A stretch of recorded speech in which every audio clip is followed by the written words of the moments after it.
Salut les mochos, c'est Roro. On se retrouve dans cette nouvelle vidéo où je vais vous faire découvrir une petite recette de la région qui s'appelle la macédoine à la nantaise.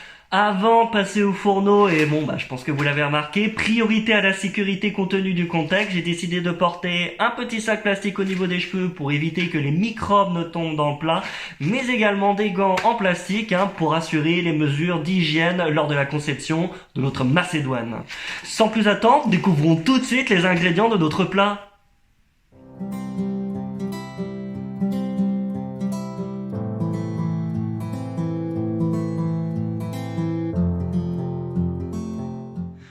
Comme vous pouvez le constater, notre macédoine à la nantaise est constituée de très peu d'ingrédients. De gauche à droite, il vous faudra 900 g de pommes de terre, 400 g de jambon blanc, un oignon, quelques fruits et légumes, une poignée de sel, du fromage râpé et enfin notre ingrédient secret de la recette, des petites boulettes de chocolat. Alors je me permets une petite précision concernant les boulettes de chocolat, qui est encore une fois l'ingrédient phare de notre recette. Ce sont des boulettes de chocolat que j'ai fait pousser moi-même dans mon jardin, qui sont très allégées à un niveau matière grasse, et surtout ce qui est important, c'est que ces boulettes de chocolat soient constituées de noisettes. Effectivement, c'est super bon pour les fibres, et c'est ça le plus important. Voilà, passons tout de suite à la conception de notre plat. Première étape de notre recette, nous allons nous occuper de nettoyer les fruits et les légumes. Moi, je ne fais pas comme tout le monde, je nettoie pas mes fruits et mes légumes à l'évier directement à l'eau claire. Moi, j'ai recours au lave-vaisselle en utilisant une seule pastille, faut pas trop abuser. Si toutefois vous êtes dans la même situation que moi, c'est-à-dire que vous n'avez pas de lave-vaisselle, vous pouvez tout aussi bien faire ce nettoyage à la machine à laver en n'utilisant qu'une seule pastille, évidemment. Parfait, nos fruits et nos légumes sont fin prêts pour être utilisés dans notre recette. Je vais tout simplement venir verser mes pommes de terre directement dans le plat, ainsi que mes pommes et mes clémentines. Ce qui est important de retenir, c'est qu'il ne faut surtout pas enlever la peau des pommes de terre. Vous savez que c'est là où sont tous les nutriments, tous les antioxydants et tous les je ne sais quoi.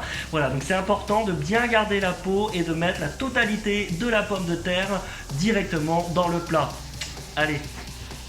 Ensuite, je vais venir incorporer les 4 litres de jambon blanc directement dans mon plat. Puis vient s'ajouter l'oignon auquel je vais retirer la peau avec délicatesse.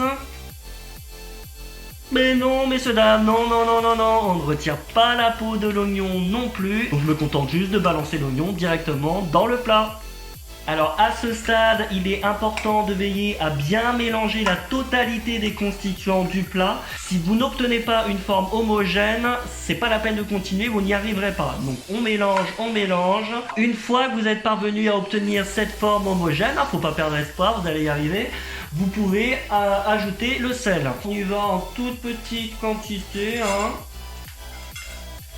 On ne suit pas être généreux, mais en même temps, hop, on fait attention, hop, et hop, voilà, bon, ça devrait aller.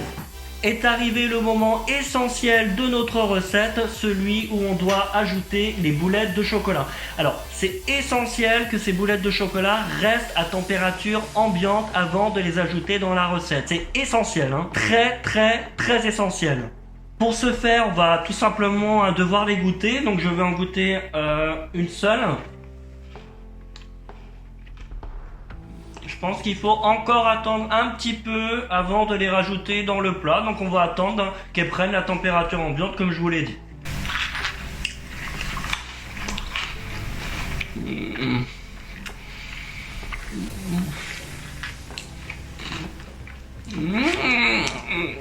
Pas tout à fait.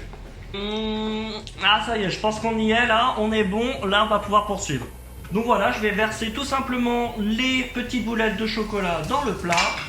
Tac, je touille et je retouille, vous connaissez maintenant.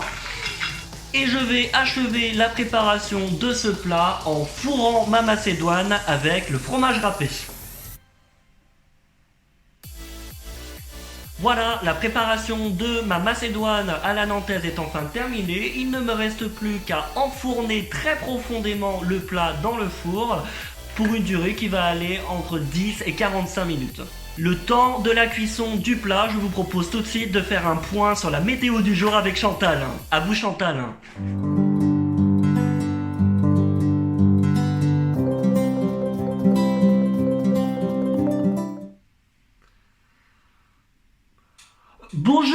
Bonjour à tous, c'est Chantal, bienvenue, on va faire ensemble un petit point sur la météo du jour. Alors comme vous pouvez le voir derrière moi, il fera très beau et très chaud en France toute la journée, avec des températures qui vont avoisiner parfois les 30 degrés. Allons voir ça de plus près. Alors, du côté de Nice, par exemple, il fera 30 degrés. Il fera également la même température à Toulouse. Si on descend un petit peu plus bas dans le sud, on voit que les températures seront comprises entre 29 et 33 degrés, notamment à Lille. Et puis, une température moyenne de 28 degrés du côté de la capitale. Voilà, donc un ensemble plutôt homogène, des températures hautes. Il fera beau, il fera chaud toute la journée en France. N'oubliez pas de vous hydrater. Et sur ce, moi je vous souhaite une très bonne journée. À très vite, c'était Chantal. C'est bon ? Alors les bouts de chaud, malheureusement, je ne vais pas pouvoir vous montrer le résultat de la cuisson puisqu'il y a eu un petit problème avec mon four. Je vous assure que ça vient pas du plat. Je l'ai essayé la semaine dernière, c'était un délice. Vous pouvez me faire confiance là-dessus. Voilà, donc surtout n'hésitez pas à le reproduire chez vous. Je vous ai mis la totalité des ingrédients dans la description en bas de la vidéo.